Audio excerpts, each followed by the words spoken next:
이렇게 찬양합시다. 빛 대신 주, 빛 대신 주 어둠 가운데 비추사 내 눈 보게 하셨네. 예배하는 선한 마음 주시고 장소왕이 되셨네. 나 주를 경배하니 엎드려 절하며 고백해 주 나의 하나님. 오 사랑스런 주님 존귀한 예수님 아름답고 놀라우신 주. 찬양합시다. 만유의 주, 만유의 주 높임을 받으소서. 영광 중에 계신 주 겸손하게 lep고 선한 이 땅에 사랑으로 오신 주. 찬양합시다. 나 주를 경배하리. 나 주를 경배하리 엎드려 절하며 고백해 주 나의 하나님. 오 사랑스런 주님 존귀한 예수님 아름답고 놀라우신 나 주를 경배하리. 나 주를 경배하리 엎드려 절하며 고백해 주 나의 하나님. 오 사랑스런 주님 존귀한 예수님 아름답고 놀라우신 주.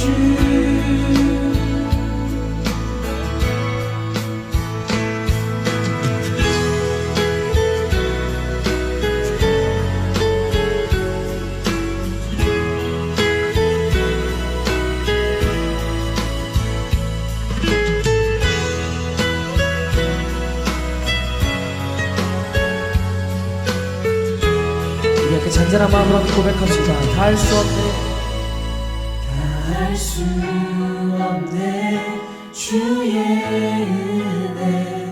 내 죄 위한 주 십자가 다 할 수 없네 주의 은혜.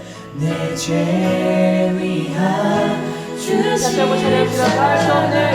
다 할 수 없네 주의 은혜. 내 죄 위한 주 십자가 다 할 수 없네 주의 은혜.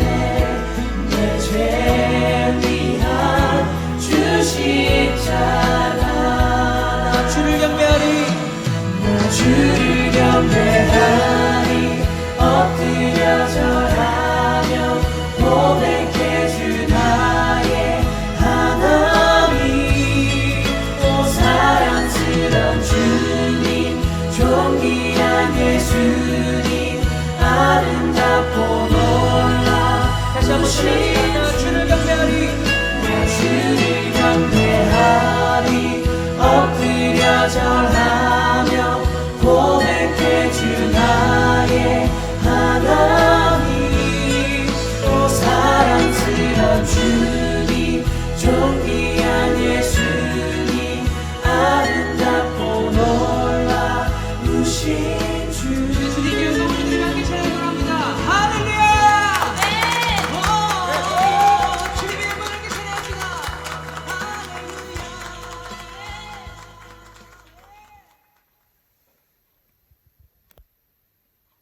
독생자 예수 날 위하여 오시었네. 내 모든 죄 다 사하시고 죽음에서 부활하신 나의 구세주, 살아계신 주, 나의 참된 소망, 걱정 근심 전혀 없네. 사랑의 주 내 갈 길 인도하니 내 모든 삶의 기쁨 늘 충만하네.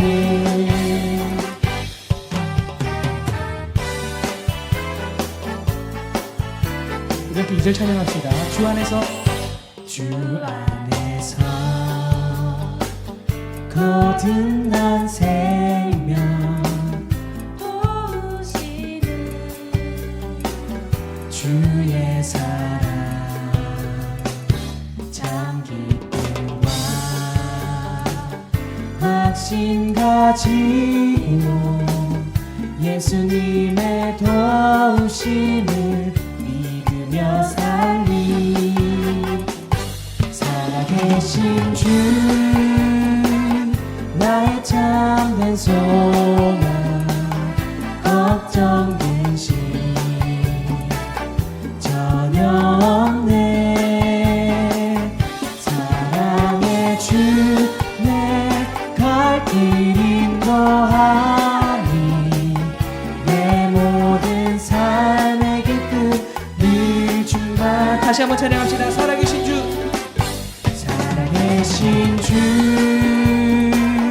나의 참된 소망, 걱정 근심 전혀 없네.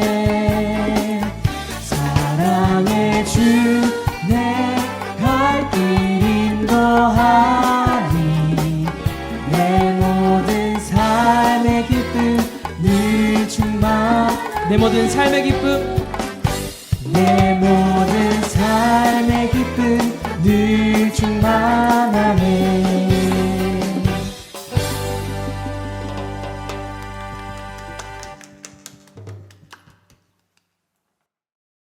사랑이 많으신 하나님 아버지 감사합니다. 이 시간 저희가 모이지 못하는 상황 가운데에서 온라인 예배를 허락하심에 너무나도 감사합니다. 각자 자리에서 사순절인 고난주간이 끝나고 우리를 구원하시기 위해 십자가에 못 박혀 우리 죄를 씻어주시고 죽음에서 부활하신 예수님 감사드리며 부활주의를 맞이하여 예수님의 부활을 기뻐하는 청년들이 되게 하여 주시옵시고, 코로나19로 인해 세상의 고통과 어려움을 겪는 사람들을 위로하시고 회복되게 하여 모든 그리스도인들이 교회에 나와 다같이 예배드리게 하옵소서. 또 예배 자리에 나오지 못해 하나님과 멀어지려는 청년들이 있다면 붙잡아 주시고, 예배 자리를 갈망하는 청년들이 있다면 다 함께 예배할 수 있는 그날이 오기를 기도하면서 늘 기도의 자리로 인도하여 주시옵소서. 말씀 전하실 김용신 목사님께 은혜를 허락하여 주시옵시고 말씀의 능력을 더하여 주시옵소서. 말씀을 듣는 청년들에게는 큰 은혜를 허락하여 주시옵시고 말씀을 듣고 세상 속에 살아가는 청년들이 삶 속에 적용하여 살아가는 청년들이 되게 하여 주시옵소서. 말씀으로 인하여 믿음이 생기고 성숙해져 하나님 앞에 나아가는 자녀들이 되게 하여 주시옵소서. 이 모든 것을 들으실 것을 믿사오며 또 항상 저희와 함께 하실 것을 믿사오며 살아계신 예수님 이름으로 기도드립니다. 아멘.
오늘의 말씀입니다.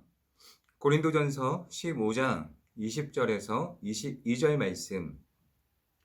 그러나 이제 그리스도께서 죽은 자 가운데서 다시 살아나사 잠자는 자들의 첫 열매가 되셨도다. 사망이 한 사람으로 말미암았으니 죽은 자의 부활도 한 사람으로 말미암는도다. 아담 안에서 모든 사람이 죽은 것 같이 그리스도 안에서 모든 사람이 삶을 얻으리라. 아멘. 부활. 세상에서는요, 이 부활이라는 단어를 사용할 때 어떤 때 사용할까요? 손흥민 선수를 생각해 보십시오. 손흥민이 갑자기 경기력이 떨어진 거예요. 슬럼프가 찾아왔습니다. 그런데 어느 날 교체가 되어서 경기장에 들어갔는데 골도 넣고 난리가 난 거죠. 경기력 회복이 되었습니다. 그럴 때 매체와 수많은 언론은 이런 표현을 쓸 것입니다. 손흥민 부활하다. 세상에서는 부활이라는 단어를 사용할 때 뭔가 침체되어 있다가 다시 회복한 상태를 말할 때 부활이라는 단어를 사용합니다. 네이버 지식백과에 보면, 사전에 보면 부활이라는 단어를 이렇게 표현하고 있습니다. 첫 번째로 죽었다가 다시 살아남. 두 번째, 쇠퇴하거나 폐지된 것이 다시 성하게 됨. 세 번째, 십자가에 못 박혀 세상을 떠난 예수가 자신의 예언대로 사흘 만에 다시 살아난 일. 세상의 수많은 사람들이 부활을 사용할 때 2번의 의미를 많이 사용합니다. 그런데 믿음의 사람들은요, 예수 그리스도께서 죽은 지 3일 만에 부활하심을 믿을 때 이 부활이라는 단어를 사용합니다. 또 예수님이 부활의 첫 열매가 되셨듯이 우리들도 부활에 참여한다라는 것을 믿는 것이 바로 부활 신앙입니다. 예수님의 제자들, 부활을 목격한 자들, 그들의 모습을 한번 살펴볼까요? 고린도전서 15장 3절에서 4절 말씀입니다. 내가 받은 것을 먼저 너희에게 전하였노니 이는 성경대로 그리스도께서 우리 죄를 위하여 죽으시고 장사 지낸 바 되셨다가 성경대로 사흘 만에 다시 살아나사. 아멘. 부활을 경험한 증인들이 전했던 기독교의 핵심 두 가지는 십자가와 부활이었습니다. 이 십자가, 우리가 십자가를 생각할 땐 믿음으로 받아들이기 어렵지가 않습니다. 왜냐하면 십자가 위에서 예수님이 우리의 죄를 사해 주신 거예요. 그 몸과 또 피를 흘려 주심으로 말미암아 하나님과의 관계가 회복되어지는 것 얼마나 감사합니까? 그 은혜, 그 희생, 그 헌신을 생각할 때 십자가의 사랑은 받아들이기 어렵지 않습니다. 그런데 부활을 받아들이는 것, 이것은 쉬운 문제가 아니라는 거죠. 사람이 죽었다가 다시 살아나는 것. 우리들도 장차 죽게 되지만 부활할 것을 믿는다는 것, 이 믿음을 갖는 것은 쉬운 문제가 아닙니다. 여러분들은 부활을 믿으십니까? 아멘이죠. 예, 믿으시기를 부탁드립니다. 그런데 수많은 사람들이 왜 부활을 믿지 못하는 것일까요? 오늘 두 가지만 살펴보고자 합니다. 첫 번째는 예수님을 추종했던 사람들이 부활신앙을 만들어냈다고 믿었기 때문입니다. 그런데 생각해 보십시오. 예수님의 부활을 증거했던 사람들, 제자들. 오늘 말씀 고린도전서 15장 5절에서 8절 말씀에 보면 게바에게 보이시고 후에 12 제자에게와 그 후에 500여 형제에게 일시에 보이셨나니 그 중에 지금까지 대다수는 살아있고 어떤 사람은 잠들었으며 그 후에 야고보에게 보이셨으며 그 후에 모든 사도에게와 맨 나중에 만삭되지 못하여 난자 같은 내게도 보이셨느니라. 아멘. 이 말씀에 보면 예수님의 부활을 증거했던 사람들이 그 목록이 등장하고 있는데 게바, 베드로죠. 그리고 12 제자, 500명의 사람들, 그리고 야고보, 모든 사도들, 또 사도 바울에게까지 부활하신 예수님을 찾아오셔서 만나주셨다는 것입니다. 그러니까 부활신앙을 증거했던 사람들, 이 사람들이 부활신앙을 증거했는데 예수님을 추종했던 사람들이 아니냐라고 이야기를 하는 거예요. 생각해보면 그럴 수 있습니다. 그런데 이렇게 한번 생각해 보십시오. 이 사람들의 마지막을 한번 생각해 보십시오. 순교를 당했거든요. 거의 다. 베드로는 십자가에 거꾸로 뜨림을 당해 순교하게 되었고, 도마는 창에 찔려 죽임을 당했고, 수많은 예수님의 제자들이 죽임을 당하게 됩니다. 순교하면서까지 부활신앙을 증거한 거예요. 왜요? 진리니까. 내가 화형을 당하지만, 십자가에 거꾸로 매달리지만, 내가 훗날에 부활할 것을 믿었기 때문에 죽어가면서까지 부활을 증거했던 겁니다. 사랑하는 청년 여러분, 부활은 사실입니다. 죽으면서까지 부활을 증거했던 사람들, 이들의 모습을 보십시오. 진리가 아니면 어떻게 이런 일을 행할 수 있습니까? 그리고 두 번째 이유가 있습니다. 부활을 받아들이지 못하는 두 번째 이유는 합리적인 사고의 범주를 뛰어넘는 것이기 때문에 부활신앙을 갖지 못합니다. 조금 전에 고린도전서 15장 5절에서 8절 말씀에 예수님을 쭉 추종했던 사람들만 등장한 게 아닙니다. 7절, 8절 말씀에 보면 예수님을 처음부터 믿지 않았던 사람들도 있습니다. 먼저 7절 말씀에 야고보입니다. 야고보. 요한복음 7장 5절, 마가복음 3장 21절 말씀에 보면 이는 그 형제들까지도 예수를 믿지 아니함이러라.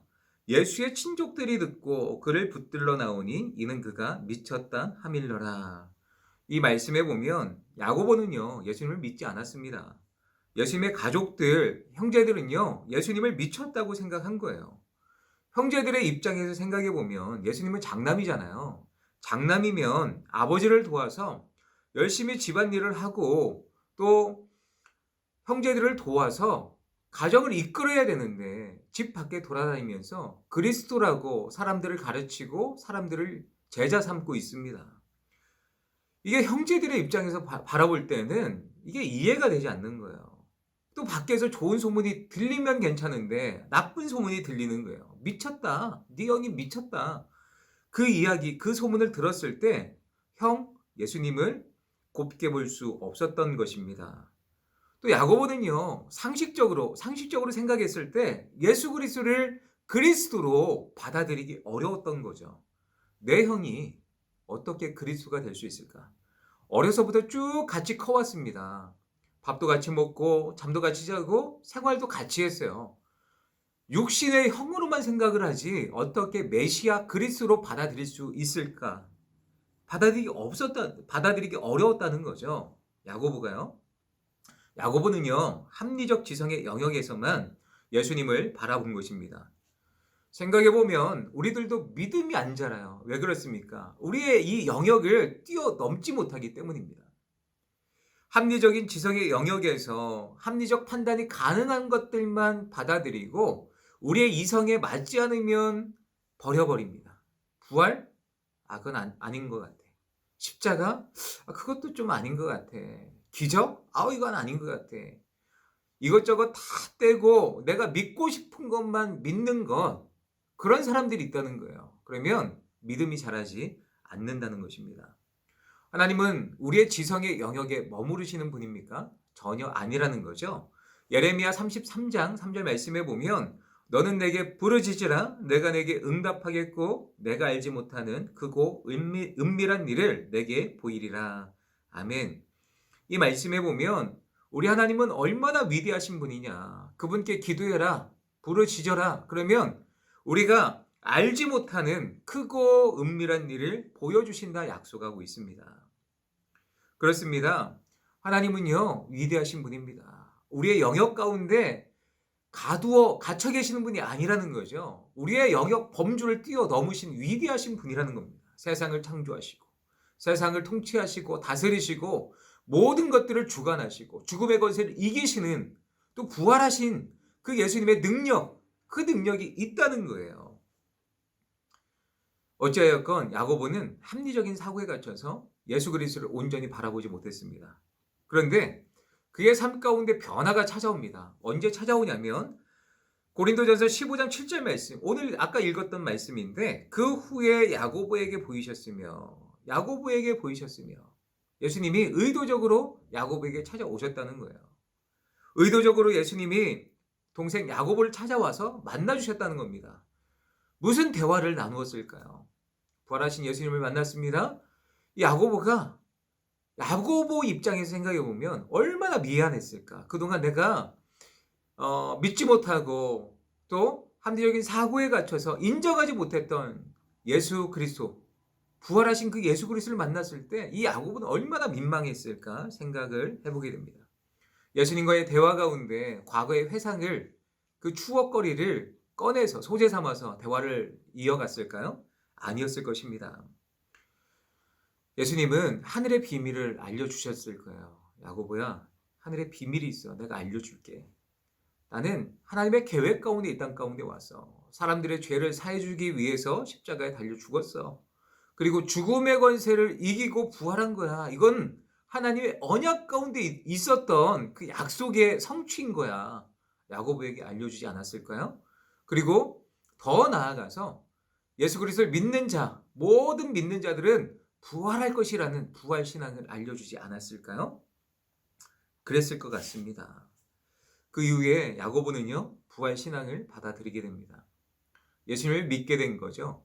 사도행전 1장 14절 말씀에 보면 예수의 어머니 마리아와 예수의 아우들과 더불어 마음을 같이하여 오로지 기도에 힘쓰더라. 아멘.